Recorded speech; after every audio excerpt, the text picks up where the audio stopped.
On a regular school day, Haruka sits alone at his desk and likes it that way. He doesn't care about his classmates and doesn't want to hang out with them. The class has different groups, troublemakers, popular girls, gym guys, and the ignored ones. Haruka doesn't belong to any group, and he's okay with that because it gives him more time to read. But today, while he's reading, a bright light appears beneath him.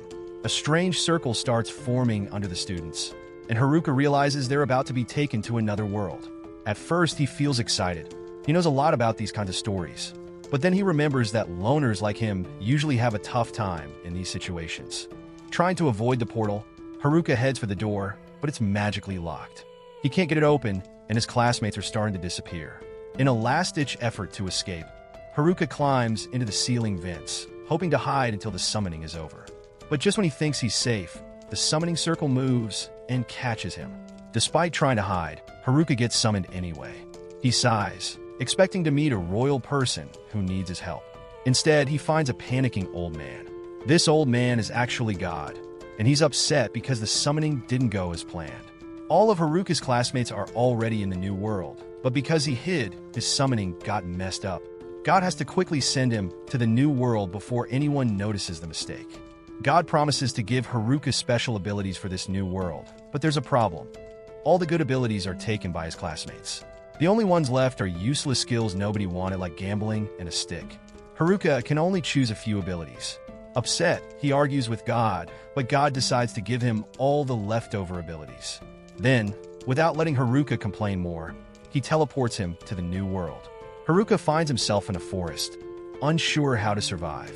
Luckily, he discovers a pouch on the ground. This pouch lets him carry unlimited items, and it has some starter gear. After getting dressed, he checks his stats, but because of his gambling skill, he has to roll dice to see what he gets. He rolls and gets a strange result.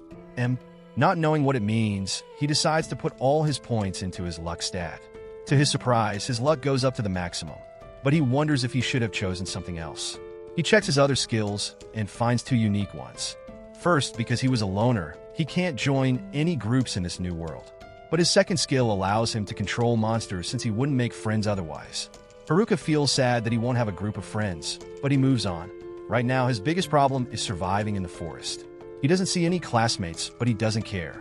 He focuses on finding supplies, but it's hard to see with all the trees around. If he runs into a monster, he'll be in trouble. Then, Haruka remembers his contact lens skill. He puts them on and suddenly can see everything around him clearly. With this skill, he finds safe mushrooms to eat, which makes him feel better about surviving. He picks some mushrooms and can gather as many as he wants with his villager bag. He goes to a river to drink some water. Something catches his attention, so he goes deeper into the forest and finds a small cave. It looks interesting, so Haruka hopes there are no monsters inside and starts exploring. Luckily, the cave is empty and roomy, making it a great place to set up his base. Haruka sets up a tent and a magic lantern from his bag, lighting a small fire with his temperature control magic to stay warm. Using this magic gives him new fire powers, and being careful about monsters earns him skills to detect them. But Haruka's only weapon is a stick, so he needs a better way to defend himself. The next morning, he wakes up surprised but happy that no monsters attacked him overnight. His useless skills kept him safe, but now he's hungry. He takes out a frying pan to cook the mushrooms he gathered. Inside his villager bag, he finds kitchen knives and beef jerky. Haruka thinks this bag is his best item so far and wonders who packed it. After eating, Haruka realizes he needs a long-term plan. The cave is a good place for now, but he still needs a steady food source and ways to protect himself from monsters. Thanks to his contact lenses, he easily finds more food like mushrooms and herbs. But he still needs to deal with the monster problem. Suddenly, his detection skill alerts him to something nearby. He checks it out and is shocked to see two goblins. Fighting one would be hard, but two goblins that are stronger than him makes him scared. Haruka thinks about running, but he knows he'll have to fight them eventually if he wants to survive in the forest. Haruka decides to attack first while the goblins don't see him. Unsure if his stick is strong enough, he uses magic to make it more powerful. The plan works better than he thought. He jumps out and hits one goblin on the head. The goblin gets confused, but Haruka keeps hitting until it falls down. Now, he has to deal with the second goblin. The goblin charges at him, but Haruka dodges easily and notices its moves are predictable. He beats it up and finishes with a magic blast. After winning his first goblin fight, Haruka goes back to his cave to rest. He cooks some mushrooms for dinner and looks at the club he took from the goblin.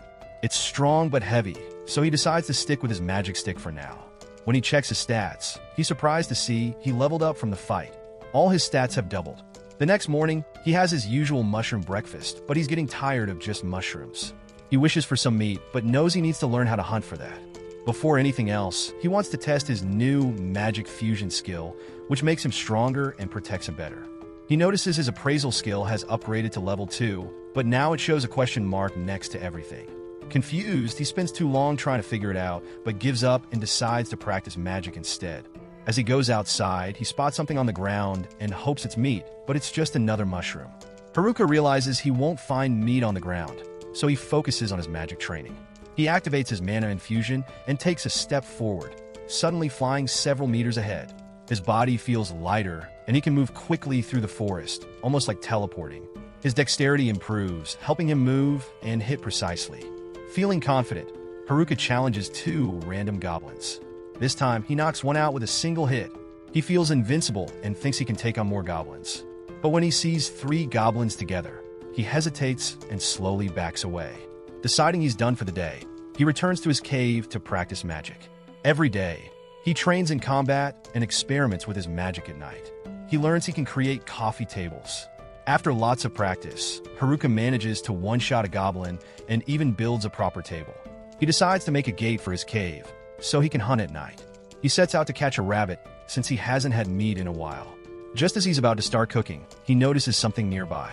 At first, he thinks it's a goblin, but it's actually his classmates. He sees the delinquents, popular girls, gym guys, and nerds. He doesn't mind the nerds since he hung out with them in school, but he doesn't want to talk to anyone. Then he spots the student council group, including the nice class rep. He thinks about saying hi, but decides to stay hidden. Haruka enjoys being alone without any annoying chatter, so he ducks into a bush as the delinquents come closer. One of them thinks they hear something and checks the bush, but only finds the bunny. They walk away, and Haruka feels relieved. He decides to follow them to see what they're up to. As he listens, he hears them talking about their class vice president, which disappoints him. He thought he might learn something useful. He hopes the class rep will stop them, but then he hears them planning to use a classmate named Tanaka for their plans, which makes him uneasy. As the delinquents head back to their camp, Haruka realizes they're up to no good, but hesitates to intervene because that would mean socializing, which he avoids. Back in his cave, he starts grilling some mushrooms. Then he sees something that upsets him. His loner skill has leveled up, confirming he's officially a loner now. He thinks about how he chose to avoid his classmates. Even though it makes him sad, he figures it's not the worst thing and hopes to level up more since his overall level is only 3. He has 2 skills, Jack of all trades and dummy skills, that he can't level up. He thinks Jack of all trades means he'll be decent at many things but won't master anything specific. He wonders about the dummy skill, thinking it might be about puppets. Deciding to stop overthinking, he eats his dinner, wishing for some meat. That night, Haruka goes to bed but is soon disturbed by a loud noise outside. Curious, he gets up to check. He expects to find the delinquents causing trouble again, but to his surprise, it's the nerds fighting a bunch of goblins. They seem to be struggling, and Haruka thinks about helping. He sees the nerds are struggling against the goblins, and their levels are much higher than his. Level 16 compared to his level 3. He thinks they'll be fine, but just as he turns to leave, he notices 2 goblins sneaking up behind them. Since the nerds are already having a tough time, he realizes they might get defeated if attacked from behind. Remembering how the nerds once shared their holographic Charizard with him, Haruka decides to save them. Haruka jumps out of the bushes with a stick and takes down both goblins with one swing. The nerds are shocked and thank him for helping. However, Haruka finds it hard to talk since he hasn't spoken to anyone in a long time. After they catch up, Haruka takes the nerds back to his cave. They are amazed at how nice it is, considering it's a cave. Haruka explains that he learned some earth magic and crafting to improve it, and the nerds think it's impressive he did it all by himself. He prepares drinks for them and asks why they are out in the woods so late. The nerds go quiet at this question. After a moment, they explain they're running away from their classmates. When they first arrived in this new world, everyone was panicked. Some, like the popular girls, were annoyed rather than scared. The jocks tried to figure things out, but had no idea what to do. The nerds, however, felt at home in this new place. The class rep was confused like everyone else, but knew panicking would attract danger, so she tried to calm everyone down. Unfortunately, a group of goblins found them, and no one knew how to deal with them. The nerds activated their skills to fight back, and the jocks helped, managing to defeat the goblins. Realizing it wasn't safe to stay, the class rep suggested they find somewhere secure to camp. They decided to set up by a river, where the nerds led the group in survival skills. But things went wrong when some popular girls refused to help. The class rep tried to convince them, but they weren't interested. Seeing this, the delinquents decided to slack off too, leaving the class rep and the nerds to handle everything. While the nerds defended the camp from monster attacks, they discovered two disturbing skills chosen by some classmates.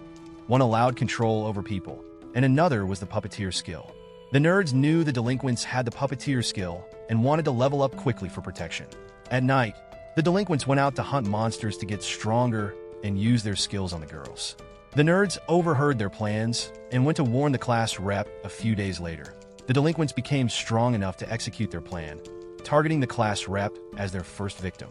But the nerds intervened, sealing the delinquents' powers and leaving them powerless. When the girls learned about the delinquents' plot, they were furious and kicked them out of the camp. That would have been the end of it, but the delinquents sought revenge. While the nerds weren't around, the delinquents attacked the camp and burned everything to the ground before disappearing into the forest. When the nerds returned, they were heartbroken to find their hard work destroyed.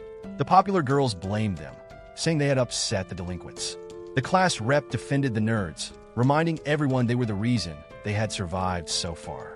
The nerds appreciated her support, but felt they couldn't stay with ungrateful people, so they left.